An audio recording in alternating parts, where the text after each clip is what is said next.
Assalamualaikum warahmatullahi wabarakatuh. Alhamdulillahi rabbil alamin, wa bihi nasta'in ala umurid dunya waddin. Ashhadu an la ilaha illallah wahdahu la syarikalah, wa ashhadu anna Muhammadan abduhu wa rasuluh sallallahu alaihi wasallam la nabiyya ba'dah.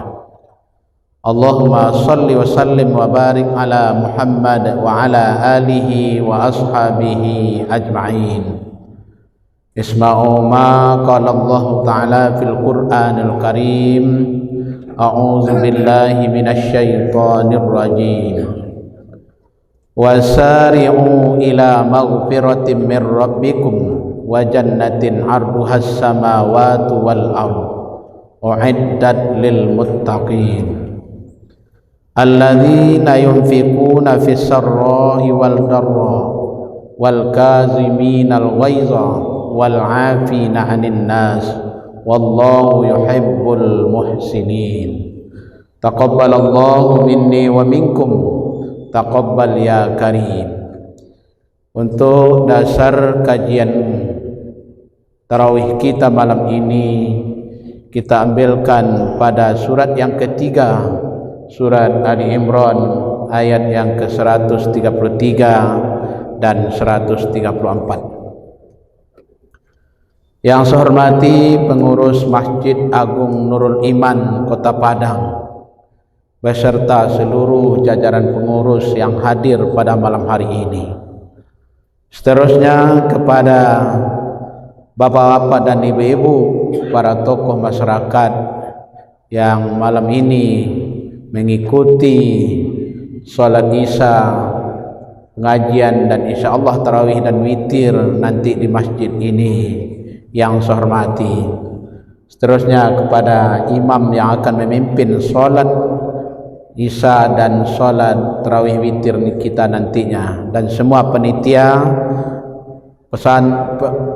Ramadan Masjid Agung Nurul Iman, kita semua yang hadir pada malam hari ini, mudah-mudahan kita di bawah ridha dan lindungan dari Allah Subhanahu wa ta'ala. Malam ini kita sudah berada di malam yang ke-29 di Ramadan tahun 1446 Hijriah. Andaikan puasa kita 30 hari, maka akan ada satu malam lagi kita untuk melaksanakan tarawih dan witir. Untuk itu pada malam hari ini kita ingin menyampaikan tentang apakah puasa yang kita lakukan tahun ini sudah mengantarkan kita kepada darjat takwa sesuai dengan yang dijanjikan oleh Allah di dalam surat Al-Baqarah ayat yang ke-183. Ya ayyuhalladzina amanu kutiba alaikumussyam kama kutiba alal ladzina min qablikum la'allakum tattaqun.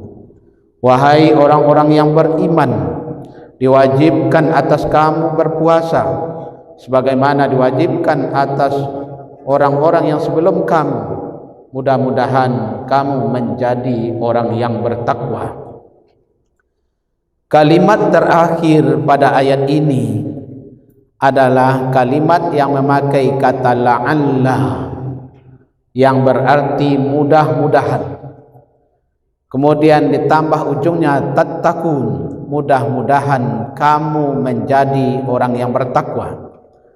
Ketika dipakai kata mudah-mudahan, itu mengisyaratkan kepada kita bersama bahwa tidak semua orang yang berpuasa mendapatkan derajat takwa. Akan tetapi sebahagian dari orang yang berpuasa itu memang sampai kepada tujuan ibadah puasa mendapatkan takwa. Tapi ada sebahagian yang lain, dia hanya sekedar menahan makan dan menahan minum saja, tapi ketakwaan yang dijanjikan oleh Allah itu tidak dia peroleh. Ayat yang mengatakan ketakwaan itu dengan memakai kata la'alla berarti ada sebuah harapan, dan Allah tidak mengatakan semua kamu yang melaksanakan ibadah puasa kamu menjadi orang bertakwa. Ayatnya tidak begitu, tapi ayat mengatakan mudah-mudahan kamu menjadi orang yang bertakwa. Untuk itu malam ini juga merupakan malam yang ke-29, merupakan malam-malam akhir daripada Ramadan kita tahun ini. Maka dari itu perlu kiranya kita mengevaluasi apakah kita sampai kepada darjat orang-orang yang bertakwa atau tidak.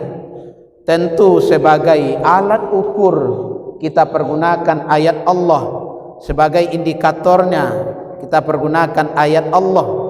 Itulah ayat yang kita bacakan di dalam surat Ali Imran tadi, ayat yang ke-133, 134. Ayat 133, wasari'u ila maghfiratin min rabbikum wa jannatin 'arduhas samawati wal ardh u'iddat lil muttaqin. Bersegeralah kamu kepada ampunan Allah. Di bulan Ramadan kita sudah bersegera untuk mencari ampunan Allah, dan kepada sorga dan luasnya seluas langit dan bumi yang disediakan untuk orang-orang yang bertakwa. Ayat yang ke-134, siapa orang yang bertakwa itu? Ada beberapa poin di dalam ayat yang ke-134 ini dikatakan oleh Allah. Siapa orang yang bertakwa itu? Pertama adalah alladzina yunfikuna fis sarra'i wad dharra, yaitu orang-orang yang menginfakkan hartanya baik di waktu lapang ataupun di waktu sempit. Rupanya yang dimaksud oleh ayat ini untuk menginfakkan, mengeluarkan infak ataupun sedekah itu rupanya tidak mesti menunggu kita dalam kondisi lapang, kita berpunya, kita kaya. Tapi yang dituntut oleh Allah itu adalah bagaimana di dalam diri kita punya yang namanya jiwa suka memberi, suka berinfak, suka bersedekah. Walaupun kondisi kehidupan kita, ekonomi kita dalam keadaan sulit, tapi mampu juga kita untuk berinfak dan bersedekah. Itulah merupakan ciri daripada orang yang bertakwa. Makanya Hamka ketika menafsirkan ayat ini, Hamka mengatakan orang yang berinfak di waktu lapang itu biasa, tapi orang yang bisa juga berinfak dalam kondisi sulit dan sempit, inilah yang luar biasa. Kenapa? Rupanya dia bukan melihat dari segi kemampuan materi, tapi dia melihatnya dari segi jiwa yang sudah tertanam di dalam dirinya, jiwa berbagi itu sendiri. Ketika seseorang berbagi kepada saudara-saudaranya yang lain, ini membuktikan bahwa dia tidak hanya memikirkan dirinya sendiri, tapi juga memikirkan orang lain. Makanya ayat pertama yang turun, ayat pertama dalam Al-Quran, katakanlah itu pada surat Al-Baqarah, ayat yang kedua, ayat yang ketiga mengatakan, "Dzalikal kitabu la raiba fihi hudan lil muttaqin." Itulah kitab Al-Quran yang tidak ada keraguan padanya, petunjuk untuk orang-orang yang bertakwa. Alladzina yu'minuna bil ghaibi wa yuqimunas shalah wa mimma razaqnahum yunfikun. Yaitu orang-orang yang percaya kepada yang gaib, orang-orang yang mendirikan salat, dan orang-orang yang menginfakkan sebagai rezeki yang diberikan oleh Allah. Berarti pada ayat ini, ayat yang ketiga ini, alladzina yunfiku zalikal kitabu la raiba fihi hudal lil muttaqin alladzina yu'minuna bil ghaibi wa yuqimunas shalah wa mimma razaqnahum yunfikun. Ketika seseorang setelah selesai dia menjaga hubungannya dengan Allah dalam bentuk mendirikan salat, ini adalah ibadah vertikal, ibadah yang langsung dia dengan Allah Subhanahu wa taala. Maka langsung ibadah yang berikutnya adalah wa mimma razaqnahum yunfikun, yaitu orang-orang yang menginfakkan sebahagian daripada rezeki yang diberikan oleh Allah kepadanya. Infak itu bukan hanya tertuju kepada masjid musalla, tapi infak itu juga tertuju kepada bantuan yang diberikan kepada orang lain. Itu juga bahagian daripada infak itu sendiri. Ketika dia memberikan bantuan kepada orang lain, ini adalah untuk menjaga hubungannya dengan sesama manusia. Makanya di dalam surat Ali Imran ayat yang ke-112 katakan, duribat alaihimuz zillatu ainama sukifu illa bihablin minallah wa hablin minan nas. Ditimpakan kehinaan kepada manusia di mana saja dia berada, kecuali orang-orang yang menjaga hubungan dengan Allah dan orang-orang yang menjaga hubungan dengan sesama manusia. Di dalam ayat yang ketiga di surat Al-Baqarah tadi, ketika seseorang menjaga hubungan dengan Allah, melaksanakan ibadah salat, kemudian juga menjaga hubungan dengan sesama manusia, juga memperhatikan orang lain, menginfakkan hartanya untuk keperluan tambahan kehidupan bagi orang lain itu sendiri. Kemudian ketika seseorang mengeluarkan infak dan sedekahnya, Allah justru menilai infak dan sedekah itu sebagai ibadah yang dilipat gandakan pahalanya oleh Allah. Dalam surat Al-Baqarah ayat yang ke-261, ayat ini juga familiar dengan kita. Mathalul ladzina yunfikuna amwalahum fi sabilillahi kamathali habbatin ambatat sab'a sanabila fi kulli sumbulatin mi'atu habbah wallahu yudha'ifu liman yasha wallahu wasi'un alim. Rupanya ketika kita menginfakkan harta kita di jalan Allah, rupanya Allah pasti akan menggantinya dengan pahala. Sehingga orang-orang yang menginfakkan hartanya di jalan Allah, taubahnya seperti seseorang yang menanam sebiji benih. Kemudian sebiji benih itu menumbuhkan 7 tangkai. Masing-masing tangkai itu berisi 100. Satu yang kita berikan, Allah berikan ganjarannya 700 kali lipat. Tapi ada yang lebih hebat daripada itu. Wallahu yudha'ifu liman yasha. Allah melipat gandakan balasannya sesuai dengan yang dikehendaki oleh Allah. Tidak hanya terbatas pada 700 kali lipat, tapi Allah akan berikan mungkin lebih daripada 700 kali lipat itu ketika seseorang menginfakkan hartanya di jalan Allah itu sendiri. Kemudian manfaat lain dari seseorang yang mengeluarkan hartanya untuk diinfakkan dan disedekahkan, maka Allah menjanjikan orang yang mengeluarkan infak dan sedekah, Allah akan mudahkan jalan kehidupannya. Tapi sebaliknya, orang yang pelit, yang tidak mau mengeluarkan hartanya untuk diinfakkan dan disedekahkan, Allah akan memberikan kesulitan di dalam kehidupannya. Surat Al-Lail mengatakan, wa amma man aqta wattaqa wa saddaqa bil husna fasanuyassiruhu lil yusra. Adapun orang-orang yang suka menginfakkan hartanya, suka memberi, kemudian membenarkan tentang adanya pahala yang terbaik itu, fasanuyassiruhu lil yusra, Allah akan memudahkan untuknya jalan kehidupannya. Wa amma man bakhila wastaghna wa kazzaba bil husna fasanuyassiruhu lil usra. Adapun orang-orang yang bakhil, yang mengumpulkan harta dan menumpuk-numpuknya, kemudian mendustakan tentang balasan pahala yang terbaik itu, Allah akan menyulitkan untuknya kehidupannya. Berarti sulit atau mudahnya kehidupan seseorang itu ditentukan, salah satu penentunya itu adalah dengan mudahnya dia menginfakkan hartanya di jalan Allah. Di samping ini merupakan ciri orang bertakwa, justru Allah akan memudahkan jalan kehidupan kita ketika kita mengeluarkan harta, dan menyulitkan kehidupan kita ketika kita sangat bakhil kepada harta kita itu. Kemudian juga para malaikat, ketika terjadi pergantian malaikat siang dengan malaikat malam, itu bergantinya ketika waktu subuh. Malaikat malam akan melapor kepada Allah, malaikat siang baru datang ke permukaan bumi ini. Kedua malaikat itu saling bertemu. Pada waktu bertemu itulah malaikat yang dua sisi tadi, malaikat malam dan malaikat siang, dia berdoa kepada Allah. Malaikat itu berdoa, Allahumma a'ti munfikan khalafa Ya Allah, gantilah harta orang-orang yang suka berinfak dan bersedekah.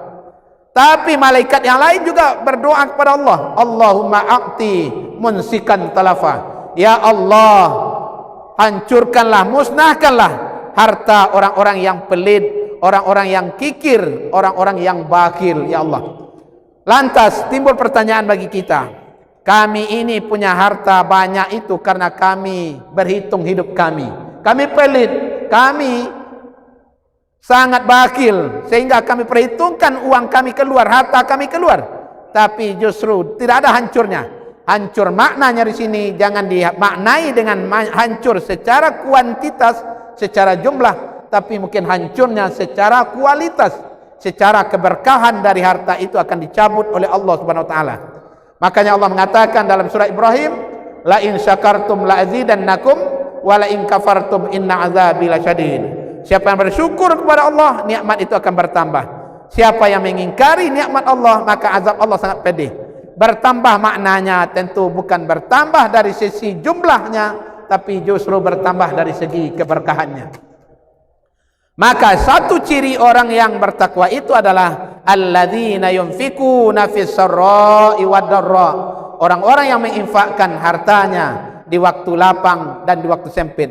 Ramadan telah mendidik kita untuk itu, sehingga di Ramadan ini kita berlomba-lomba untuk mengeluarkan harta kita di jalan Allah. Baik itu infak untuk masjid, infak untuk anak yatim, infak untuk orang miskin, infak duafa, infak musafir. Bahkan disampaikan oleh pengurus masjid kita tadi, kata beliau, setiap hari datanglah bantuan untuk takjil berbuka bersama. Ini karena rasa peduli kita kepada orang lain, kita keluarkan harta kita. Tapi semuanya itu jangan khawatir, Allah pasti akan menggantinya. Ma anfaqtum min syai'in fahuwa yukhlifu. Apa saja yang kamu infakkan di jalan Allah, Allah pasti akan menggantinya. Yang kedua, ciri orang yang bertakwa itu adalah wal kaziminal ghaiza, orang yang mampu menahan amarahnya. Orang yang mampu menahan amarah karena Allah telah menitipkan ke dalam dadanya sifat sabar. Di dalam Ramadan kita memang dilatih untuk sabar itu. Ada 3 bentuk kesabaran. Pertama, kita sabar di dalam taat kita. Kenapa kita dalam keadaan siangnya capek dengan lapar dan haus kita, datang malam kemudian kita dirikan pula tarawih dan witir baca Al-Quran sampai 10 malam terakhir kita i'tikaf dalam keadaan capek kita. Kenapa kita lakukan itu? Karena Allah telah titipkan kepada kita yang namanya kesabaran dalam bentuk ketaatan kita kepada Allah. Rasa capek kita itu akan hilang dengan rasa sabar dalam taat yang telah ada pada jiwa kita, pada hati kita, pada sanubari kita, kita lakukan. Yang kedua, sabar untuk tidak bermaksiat. Ibadah puasa telah mendidik kita untuk menjadi orang yang sabar untuk tidak bermaksiat. Bahkan bukan sekadar hanya perbuatan kita yang terjaga dari kemaksiatan, tapi mulut kita pun terjaga dari bermacam-macam yang akan merusak ibadah puasa kita. Makanya Rasulullah mengatakan, man lam yada' qaula zur wal amala bihi falaysa lillahi hajatahu fi ayyada'a ta'amahu wa syarabahu. Siapa yang tidak meninggalkan perkataan zur, qaula zur, bahkan perkataan zur itu menjadi kebiasaan dalam hidupnya, maka Allah tidak berhajat kepadanya untuk meninggalkan makan dan minum. Kalau mulutnya tidak terjaga, perkataannya tidak terpelihara, rasanya tidak perlu dia untuk menahan makan dan minum. Lebih baik dia berbuka saja. Berarti juga dilatih kita untuk sabar, untuk tidak bermaksiat, bukan sekadar perbuatan kita, tapi juga perkataan kita. Makanya dengan adanya ibadah puasa kita sabar. Orang yang sabar itu adalah orang yang menahan amarahnya. Ketika emosinya bergejolak, tapi dia mampu untuk menahannya. Bapak dan Ibu sedang jamaah yang dirahmati oleh Allah Subhanahu wa taala. Kemudian bagian yang ketiga adalah wal afina 'anin nas, bahwa orang yang bertakwa itu adalah orang yang memiliki jiwa pemaaf. sebesar-besar apapun kesalahan orang lain kepadanya, maka dia mampu untuk memaafkannya. Kita mesti berakhlak dengan akhlaknya Allah. Allah tidak pernah murka, tidak pernah marah kepada orang yang bermaksiat kepadanya. Tetap mendahului Ar-Rahman Ar-Rahimnya Allah. Pemaafnya Allah itu lebih tinggi daripada murkanya Allah. Ini membuktikan bahwa Allah adalah zat yang maha pemaaf. Tentu ketika kita mengikuti akhlaknya, akhlak daripada Allah Subhanahu Wa Taala, maka tentu kita juga memiliki sifat pemaaf itu.